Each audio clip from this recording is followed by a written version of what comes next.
अभ्यास प्रश्न 23-24 प्रैक्टिस पे क्वेश्चन पेपर 23-24 विषय गणित सब्जेक्ट मैथमेटिक्स कक्षा 11 के ये प्रश्न पत्र में हल करवा रहा हूँ आपको। ये सेट ए है, देख लो। आज पूर्णांक 80 और समय 3 घंटे। अब मैं आगे के प्रश्न हल करवा रहा हूँ आपको। यहाँ तक ये प्रश्न हमने हल कर लिए थे। अब ये अगला प्रश्न यहाँ पे 14वां, एक रेखा का समीकरण ज्ञात करो जो x अक्ष और y अक्ष से क्रमशः -3 और 2 के अंतःखंड बनाती है। फिर उसके बाद इसी का अगला प्रश्न है, ये रेखाएं दिए, इनके बीच का कोण अपने को निकालना है। पहले मैं ये वाला प्रश्न हल कर रहा हूँ, बहुत आसान है। देखिए, उस रेखा का समीकरण, ये कोई रेखा है जो x अक्ष से a अंतःखंड काटती है, मतलब ये a है, और y अक्ष से b अंतःखंड काटती है, मतलब ये। तो इस रेखा का समीकरण क्या होगा? x/a प्लस y/b बराबर 1 ऐसा होता है। जो रेखाओं से अंतःखंड काटती है उसका समीकरण ये। तो इस प्रश्न में हमको a का मान दिया -3 और b का मान दिया 2।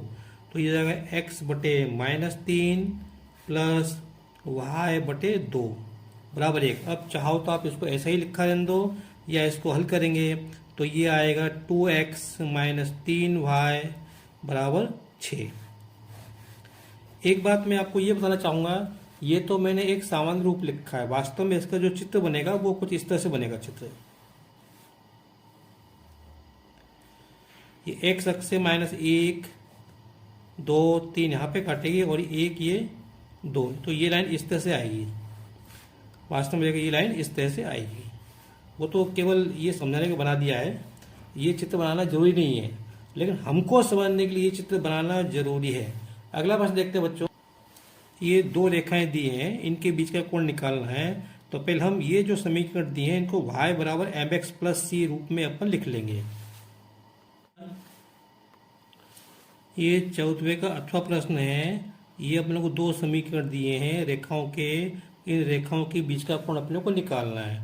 तो हम क्या करेंगे, पहले इसको y बराबर mx प्लस c के रूप में अपन लिख लेंगे इन दोनों को। वहां से हमको m1 और m2 मिल जाएंगे। देखो, पहले समीकरण को हमने इस प्रकार से जो है लिख लिया, और दूसरे समीकरण में x उस तरफ लेगा, ये आ गया। तो यहाँ से अपने को क्या मिलेगा, y बराबर क्या मिलेगा, माइनस ये वर्गमूल 3 हटेगा तो बटे में आएगा, -1/√3x प्लस 1/√3। अब देखो, यहाँ से ये m1 कहलाएगा और ये m2 कहलाएगा। ग्रेडियंट, m1 क्या होता है, ग्रेडियंट या प्रवणता। तो पहली रेखा की ग्रेडियंट या प्रवणता कितनी होगी, -√3, और दूसरी रेखा की प्रवणता या ग्रेडियंट कितना होगा, -1/√3। अब देखो, कुछ चित्र ऐसा है कि जैसे मान एक रेखा ये है और एक रेखा ये है। तो एक का समीकरण ये रहा और दूसरे का समीकरण ये रहा, मान लो। तो हमको इनके बीच का न्यून कोण निकालना है, ये न्यून कोण निकालना है। तो सूत्र होता है इसका, क्या होता है, इसको मैंने थीटा मान लिया, तो tan थीटा बराबर m1 माइनस m2 बटे 1 प्लस m1 गुणा m2। अब ये हमको ये थीटा निकालना है, ये मान यहाँ पे रख दो। तो m1 के स्थान पे रखेंगे -√3 माइनस m2 के स्थान पे रखेंगे -1/√3 बटे 1 प्लस m1 के स्थान पे √3, m2 के स्थान पे -1/√3 बराबर। यहाँ पे इसको हल करेंगे तो 1 आएगा, ये √3 से जो है √3 कट जाएगा, माइनस माइनस प्लस 1 हो जाएगा। यहाँ पे अब हमको इसको हल करना है, तो यहाँ पे क्या हो जाएगा, देखो बच्चों, इसको अपन -√3/1 लिख सकते हैं, और माइनस माइनस प्लस 1/√3 बराबर ये हो जाएगा 2। इसको हल करेंगे तो लघुत्तम आएगा √3, यहाँ पे आएगा 3 प्लस 1, ठीक है। तो ये जाएगा 3 4/√3, और इसको लिख सकते हम 2/1 यहाँ पे। तो ये हो जाएगा tan थीटा बराबर 4/√3 गुणा 1/2। 2 से ये 4 कटा 2 बार, तो आएगा 2/√3। यहाँ पे कुछ गलत हो रहा है, ये माइनस है तो यहाँ पे माइनस आएगा, तो ये हो जाएगा -2, या -3 + 1 -2 आएंगे। तो ये एक्चुअली यहाँ पे आएगा -2 आएगा। क्या आएगा? -2। ये 2 से तो कट जाएंगे यहाँ पे, तो ये हो जाएगा -1/-1/√3। अब देखो टेन थीटा बराबर -1/√3, तो इसका मतलब ये है कि यहाँ पे ये जो होता है ना, ये 150 के बराबर होता है। टेन 150 डिग्री बराबर -1/√3 होता है। इसका मतलब थीटा कितना हो गया? 150 डिग्री। तो ये दो रेखाओं के बीच में जो कोण है, ये कोण कितना होगा? 150। तो 150 जैसा, तो आप देख रहे ये कोण हो सकता है 150। तो हमको जनरल न्यून कोण निकालना होता है। क्या होता है? न्यून कोण। तो यहाँ पे न्यून कोण तो ये रहा, ठीक है। तो ये कोण इनका योग कितना हो रहा है? 180। तो हम न्यून कोण कैसे निकालेंगे? न्यून कोण दो रेखाओं के बीच में न्यून कोण थीटा 180 में से 150 घटा दो तो कितना आएगा? 30 डिग्री। तो ये हमारा ज़्यादा उत्तर सटीक है, हम न्यून कोण ही निकालते हैं। ठीक है बच्चों, दो रेखाओं के बीच में न्यून कोण कितना होगा? 30 डिग्री। अब ये अगला प्रश्न 15, वृत्त x² प्लस y² और का केंद्र और त्रिज्या निकालनी है। तो देखो कैसे करते हैं। और अगला प्रश्न है इसमें y² बराबर 12x के नाभि के निर्देशांक निकालो। इस प्रश्न को हल करने से पहले आप देखो उस वृत्त का समीकरण जिसके केंद्र के निर्देशांक h के होते हैं और त्रिज्या r होती है। तो इस वृत्त के समीकरण क्या होता है? x माइनस h का वर्ग प्लस y माइनस k का वर्ग बराबर r वर्ग। तो हमको ये भी वृत्त का समीकरण दिया है, तो हमको इसको इस रूप में लाना पड़ेगा। अब कैसे लाते हैं देखो जरा। पहले मैं क्या करता हूँ, मैं x वर्ग और ये 8x मैंने पास पास लिख लिए। इसी प्रकार y वर्ग प्लस 10y मैंने पास पास लिख लिए और -8 मैंने ऐसे ही लिखे, इसको कुछ नहीं किया। अब देखो इसको मैं पूर्ण वर्ग बनाने का प्रयास करूंगा। ऐसे ही मैं इसको पूर्ण वर्ग बनाने का प्रयास करूंगा। तो देखो ये x वर्ग, इस 8x को लिखा मैंने 2 गुणा 4x लिख दिया मैंने। अब क्या करूंगा मैं, यहां से ये जो 4 है ना, ये 4 मैं 4 का वर्ग जोड़ दूंगा और घटा दूंगा। इसी प्रकार मैं यहां से जो y वर्ग प्लस 10y है इसको लिखूंगा 2 गुणा 5y। अब मैं क्या करूंगा, ये जो 5 है इस 5 का वर्ग जोड़ दिया और घटा दिया मैंने, तो कोई फर्क नहीं पड़ेगा, ये सब इसी के बराबर है। और -8 में ऐसे कैसे लिख दूंगा। अब देखो अब क्या हो गया, अगर आप इसको देखें तो ये क्या हो रहा है, ये x प्लस 4 का पूर्ण वर्ग है, ये x प्लस 4 का पूर्ण वर्ग है। और ये जो आप देख रहे हो ये y प्लस 5 का पूर्ण वर्ग है। अब इनका क्या होगा, ये 4 का वर्ग ये हो गया -16 और -25, -16 -25 -8 बराबर 0। अब इसको अपन हल करेंगे तो कितना आएगा, 25 से ये 49 आएगा, माइनस से 49 आ जाएंगे यहाँ पे, ठीक है। और ये इसको हम इस प्रकार से लिख सकते हैं। देखो हमको इस फॉर्म में लिखना है, माइनस आना चाहिए, हाँ माइनस आना चाहिए। तो मैं क्या करूँगा, मैं x लिखा, इस 4 को लिखा माइनस और -4 ऐसा मैंने लिख दिया और ये वर्ग लगा दिया। इसी प्रकार यहाँ पे y माइनस लगाया और -5 लिखा, इसको वर्ग -49 बराबर 0। देखो कोई फर्क नहीं पड़ा, जब मैं इसको हल करूंगा कोष्टक खोलूंगा तो मुझे +4 मिलेगा, इस कोष्टक को खोलूंगा तो मुझे 5 मिलेगा, क्योंकि मुझे यहाँ पे माइनस की फॉर्म में लाना है यहाँ पे। अब देखो अगर अपन इसको और इसको अपन तुलना करें, इसको और इसको तुलना करें हम, तो इसका मतलब ये h है यहाँ पे -4 है, यहाँ k यहाँ पे -5 है, ये इधर -5 है। तो बस लिख दो यहाँ से, तो h बराबर -4 और k बराबर -5, ये हमारे क्या आ गए, निर्देशांक आ गए। h और k क्या निर्देशांक आ गए। अब हमको जो है त्रिज्या निकालनी है, तो यहीं से मैं इसको ले जाऊंगा, ये तो यहीं से त्रिज्या मिल जाएगी। तो ये हो जाएगा x -4 का वर्ग प्लस y -5 का वर्ग और उसको 49 को लिखो 7 का वर्ग। तो ये देखो ये आर होता है, ये आर होता है।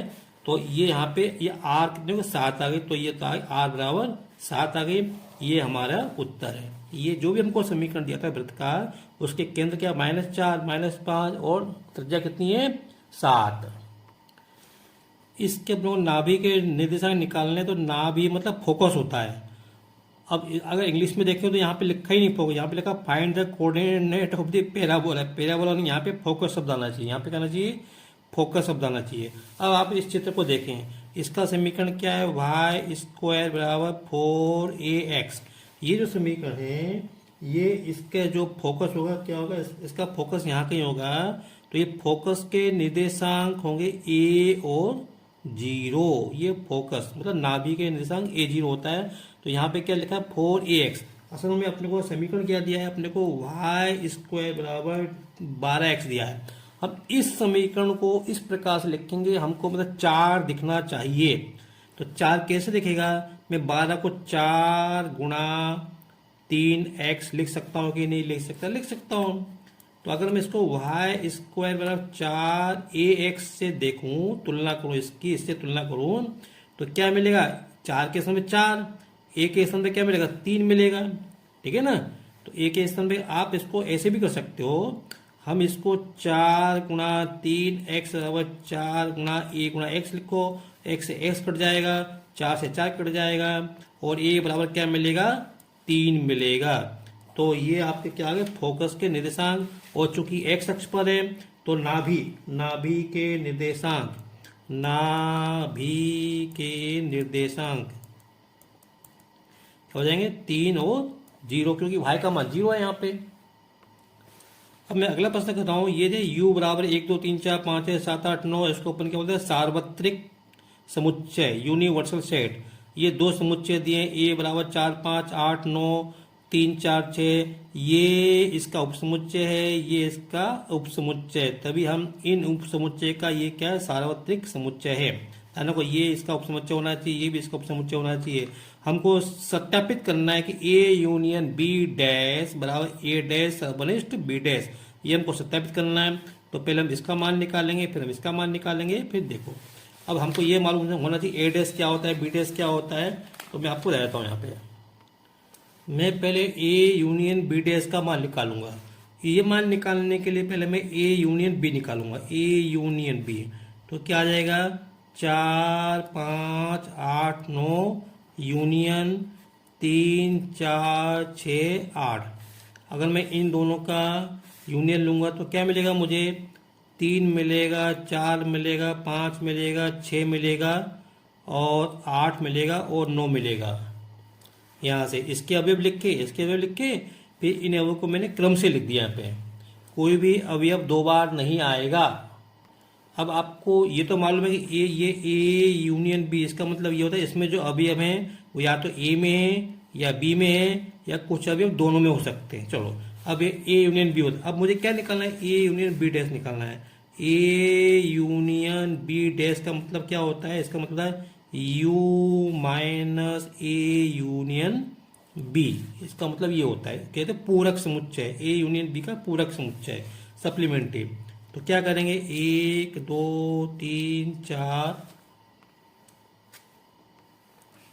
मैंने U के स्थान पे मैंने ये लिखा, माइनस के स्थान माइनस लिखा, और A यूनियन B के स्थान पे 3 4 5 6 8 9 मैंने यहाँ पे लिख दिया।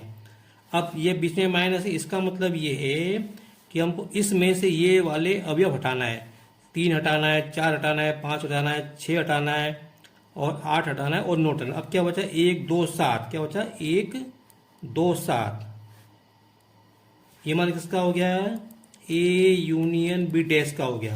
अब हम मान निकालेंगे बच्चों, इसके अंदर A डैश सर्वनिष्ठ B डैश का हम मान निकालेंगे। तो उसके लिए पहले मेरे को A डैश का मान निकालना पड़ेगा। तो A डैश बराबर क्या होता है U माइनस A, और ये U मतलब क्या हो गया, तो ये U के अवयव और माइनस लगा ये समुच्चय A।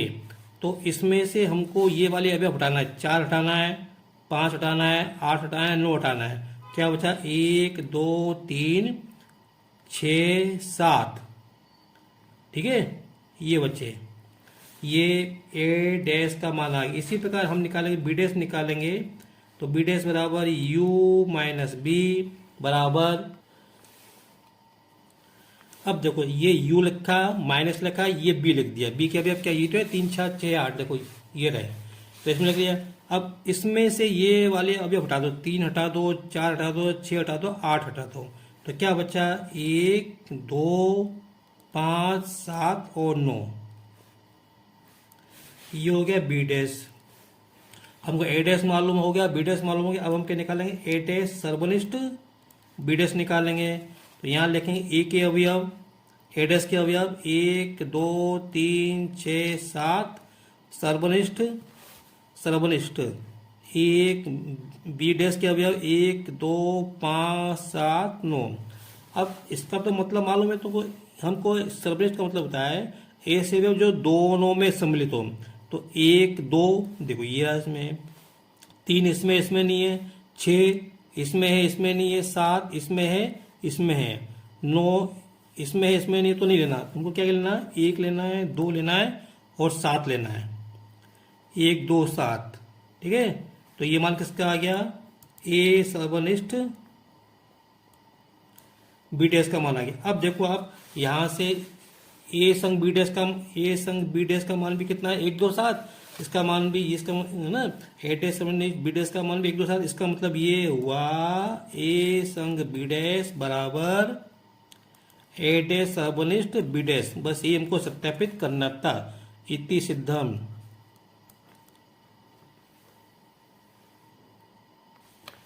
इसके बाद 16वें प्रश्न का अथवा ए सर्वनिष्ठ बी डैश को वेन आरेख द्वारा प्रदर्शित करो।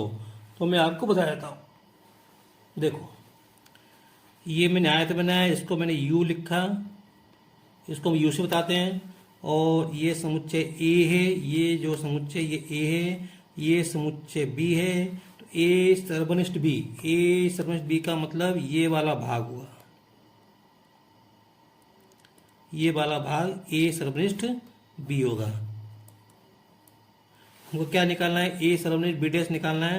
तो ये हो जाएगा ए सर्वनिष्ठ बी डैश बराबर you minus A सर्वनिष्ठ B.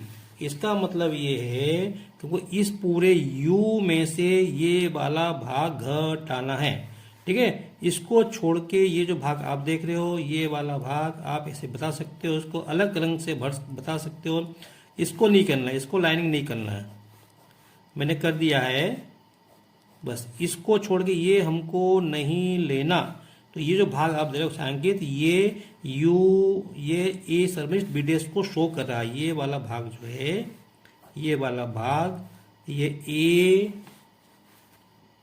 सर्वनिष्ठ B dash को प्रदर्शित कर रहा है। बस इसमें इतना ही करना था। अब बच्चों वीडियो लंबा हो रहा है, अब अगले प्रश्न में अगले वीडियो में हल कराऊंगा। अभी इतना ही। अगर आपको मेरा वीडियो पसंद आया हो तो इसे लाइक करें, शेयर करें, सब्सक्राइब करें। Thank you.